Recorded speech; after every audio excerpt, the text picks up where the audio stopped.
Hey everybody, welcome back to the Old Swedes Farm. It's Rich. I'm going to do a couple videos here on radio propagation, or how far can you talk on the radio.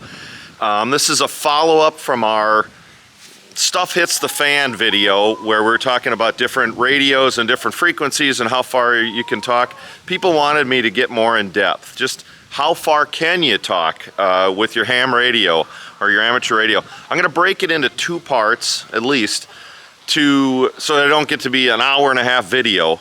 But we're going to talk about, on this video, the lower three ham radio frequencies, the commonly used ones. And those are 160 meters, 80 meters, and 40 meters. And that is 1.8 megahertz, 3.5 megahertz, and 7 megahertz.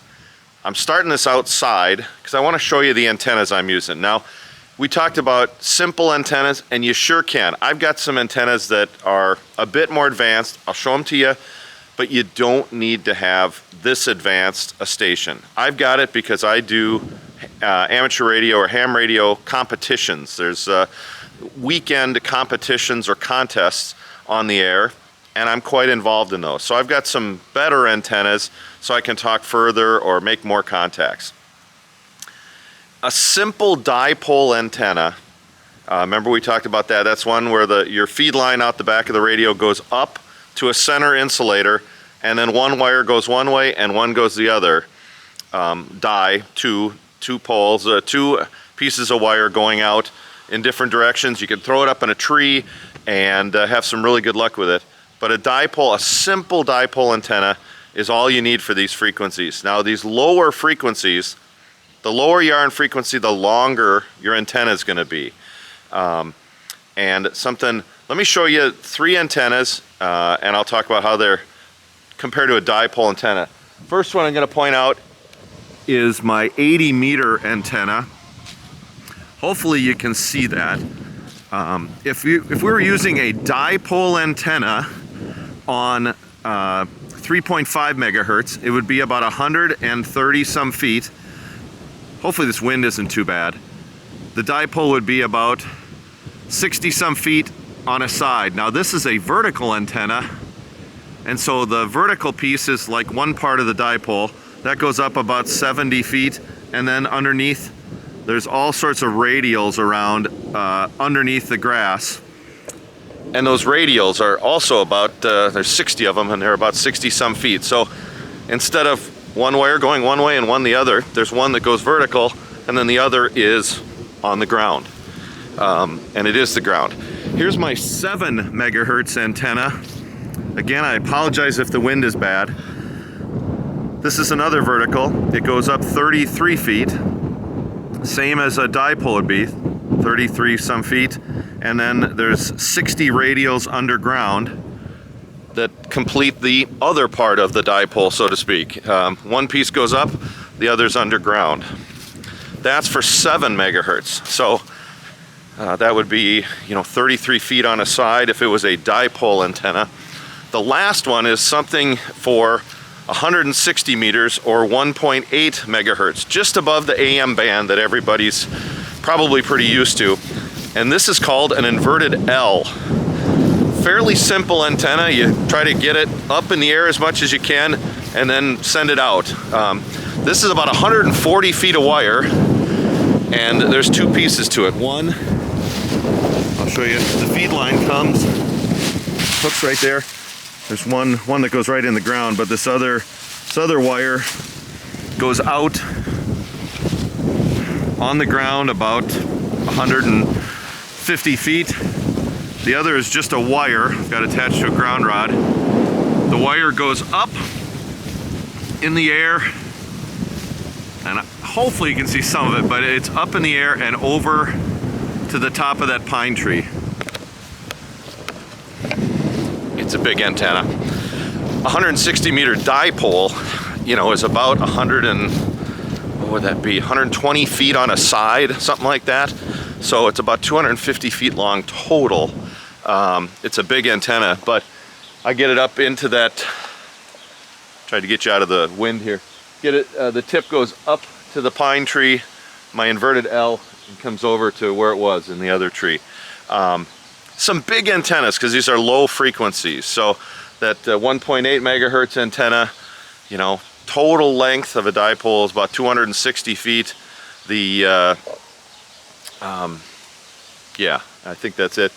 The 80 meter or 3.5 megahertz antenna is about 66 feet on a side, and then the 40 meter antenna, 7 megahertz, is about 33 feet on a side, or in my case, I've got a vertical. So some big antennas, bigger antennas, and the frequencies are pretty interesting. So let's go inside the radio room. I'm going to explain a little bit of propagation, and we're going to see the different frequencies in use. We'll be right back.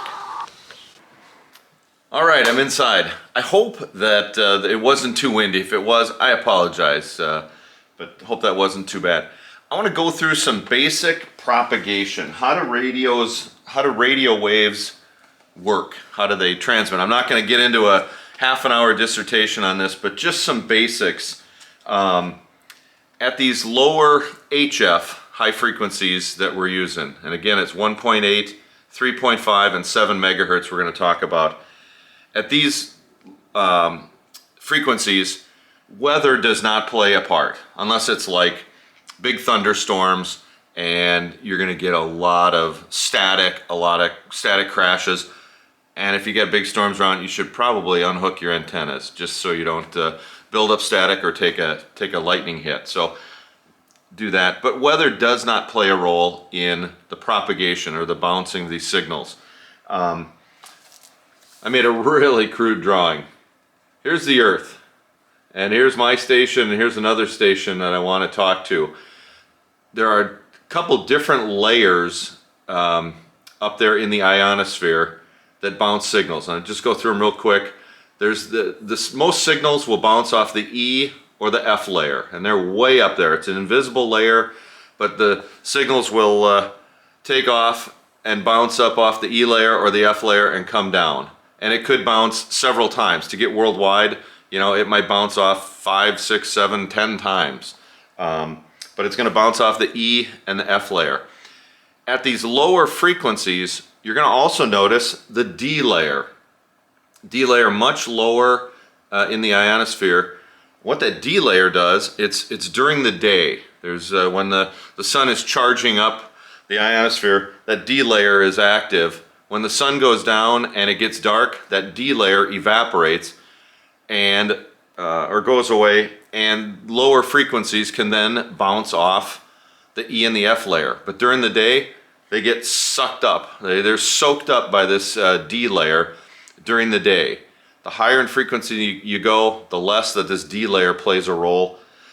I'm going to give you a fun something to do, an experiment, and hopefully you'll give it a try, because it's a lot of fun. And all you need is an AM radio, whether it's even the AM radio in your car you could use, or a little portable AM radio. Here's something for you to do. And at the end of this video, I'm going to show you some evening results, but I'm filming this during the day, and I've got my Yaesu FT1000 down in the AM band, and I've got it hooked up to my 160 meter inverted L that I just showed you. I'm just going through some frequencies that are right here local. Well, 830 kilohertz, or 830 on the AM dial here locally, is WCCO, a very high power station.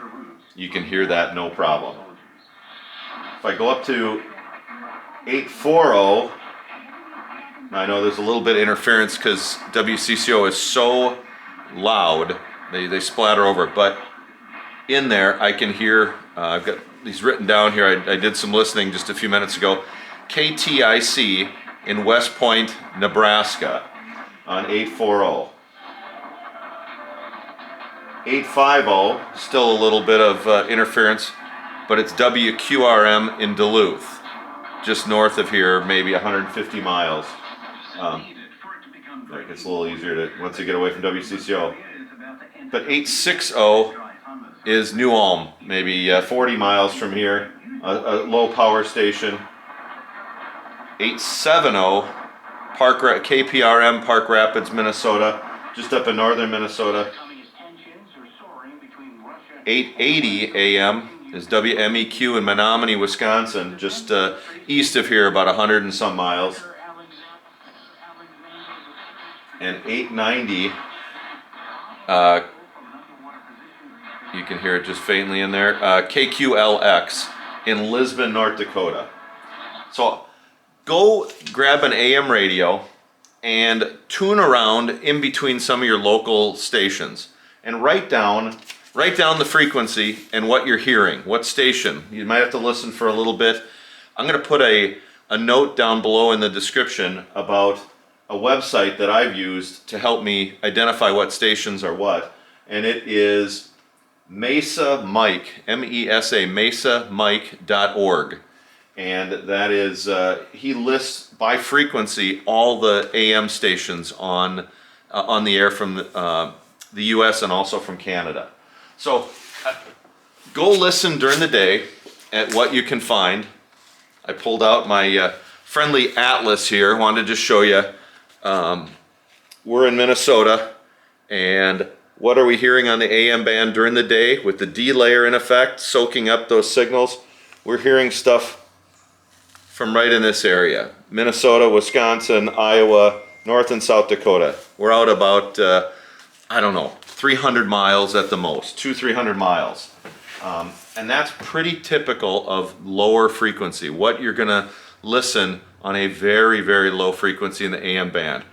Now at the end of this video, I'm gonna come back to these same frequencies at night. I'll finish this video at night, and we'll listen to the same frequencies without the D layer, and we'll see how far we can listen.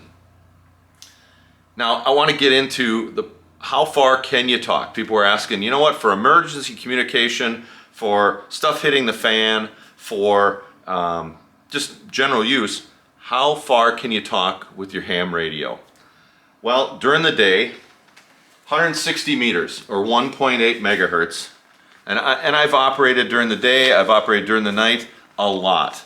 Like I said, I participate in contests or these competitions on the air. And in fact, there's one this weekend that I've been participating in. So I've had some experience as of last night and today. But 160 meters or 1.8 megahertz during the day with other hams, I can reliably talk out probably 300 miles. No problem. You know, the length of Wisconsin, the Dakotas, Iowa, Nebraska, maybe over into Michigan, just depends. But it's a very regional, what I can talk to is very regional. That D layer is really soaking up a lot of signal. It's not going all over the place. 80 meters, now we're getting a little higher, 3.5 megahertz.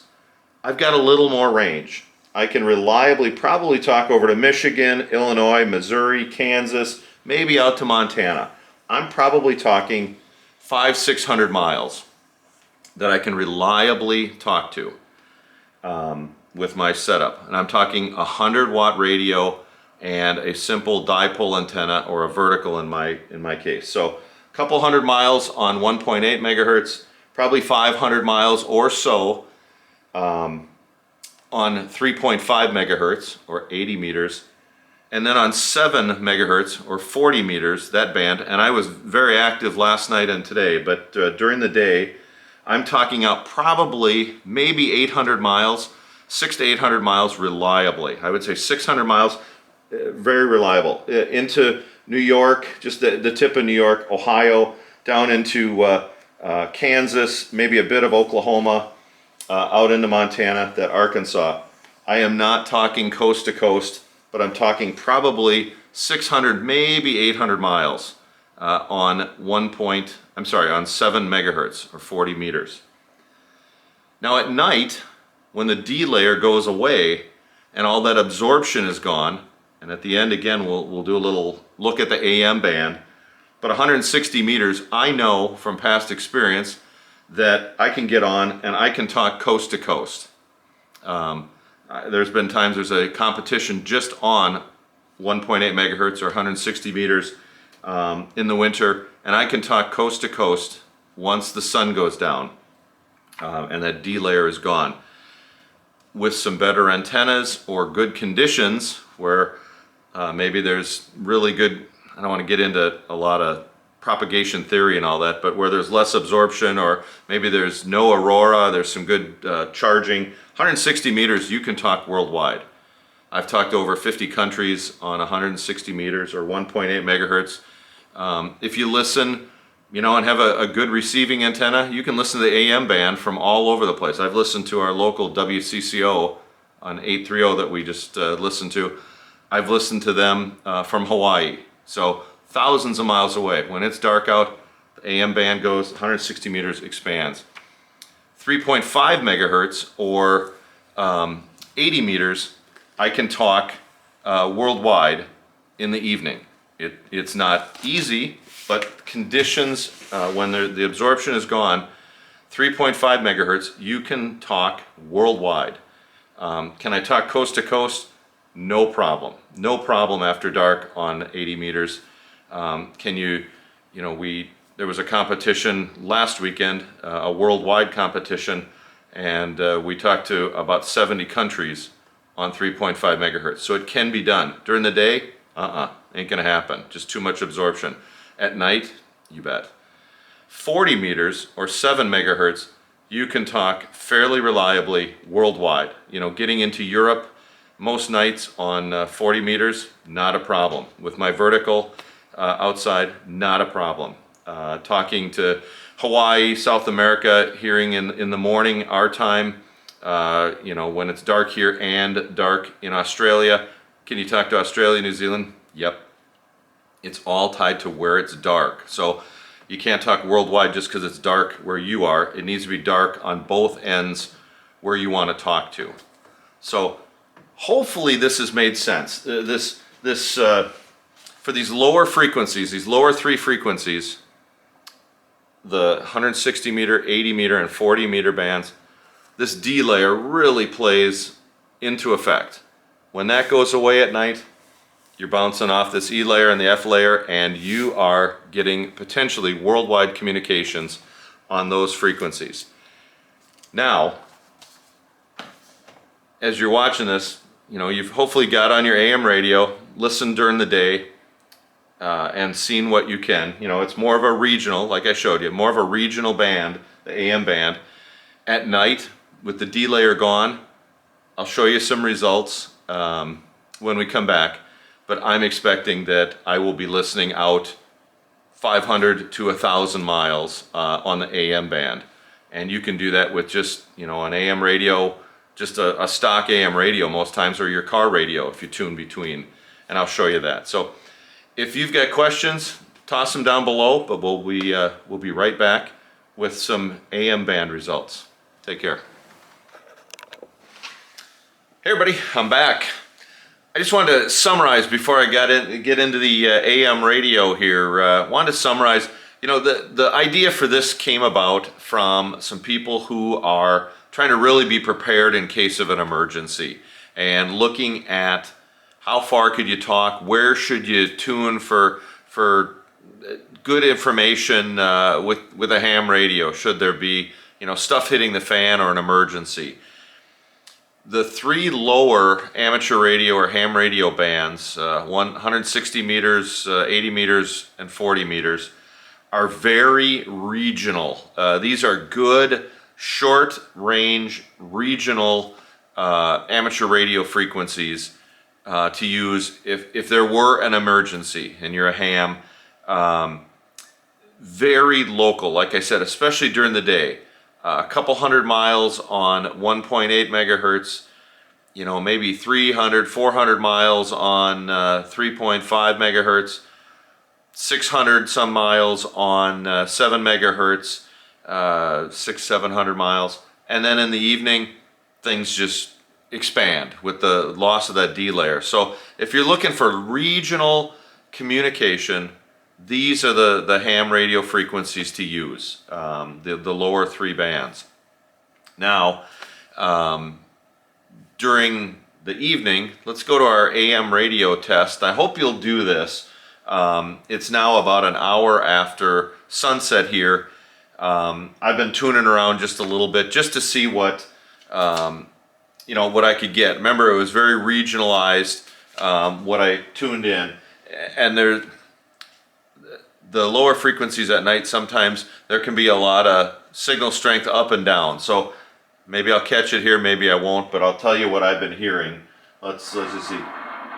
And of course, 840 is, what I found was WHAS in Louisville. So that's out quite a bit. I'm sorry, right now our local WCCO is jumping on top of it. 850. There's still a little interference, but KOA in Denver, which is a big 50,000 watt station. KOA was coming in. 860, still our local station, down about 40 miles from here. 870, what I'm getting.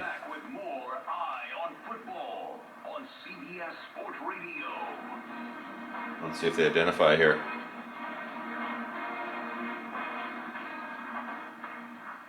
Maybe not. Oh, it's getting, WWL down in New Orleans was coming through really well. So quite loud versus the one in northern Minnesota. 880, I was getting, instead of the Menominee, Wisconsin, about 100 miles from here, WCBS out of New York was coming through. And then 890, there was that small station in North Dakota, and what I was getting is WLS. I've listened to WLS since I was a kid. WLS down in Chicago, 890. So, pull out my little atlas here. So, you know, before we're sitting in, you know, on the AM band, just to show the effect of that D layer, this circle, you know, around Minnesota that we were listening about, I don't know, 200 miles or so on the AM band. Now all of a sudden, you know, New York's coming through on there, WWL in Louisville, WLS in Chicago, KOA in Denver. As you can see, that with that D layer going away, that the frequencies open up. You can really start hearing some stuff. I have a lot of fun with that. This is kind of the real geek part of the hobby for me, or as a shortwave listener. I used to listen and see how far you could hear on the AM radio. I still get a kick out of that, seeing how far, how many states you can tune in on an AM radio. I'll admit I'm a geek on that. But so hopefully this has helped. If you're looking for, you know, if it's an emergency, if you're a new ham trying to figure out what the lower ham radio frequencies, how they operate, if you're a someone who's a prepper, someone looking at their communication program, should there be an emergency, these lower 3 amateur radio bands are great for regional coverage, regional communication, getting word from other states. If you're a ham during the day, great regional coverage. At night, you can talk worldwide, depending on conditions. So it's a lot of fun. I'm going to do another video on the higher 3 amateur radio bands, and I'm talking about the main ones. There are some other frequencies that are available that are the WARC bands, they call them. I'm not going to cover those, but the next video I'll do on 20 meters, 15 meters, and 10 meters, 3 of our higher HF bands. So I hope this has been helpful. If you get questions, put them down below. If you liked it, give us the thumbs up. If you want to, please subscribe. We'd love that. I'm putting together a playlist if you want to look at all the amateur radio videos that we've done. I'll put them in a playlist so you can click through them all. So again, if you got questions, put them down below. Thanks for watching, everybody. Really appreciate your viewing. Take care.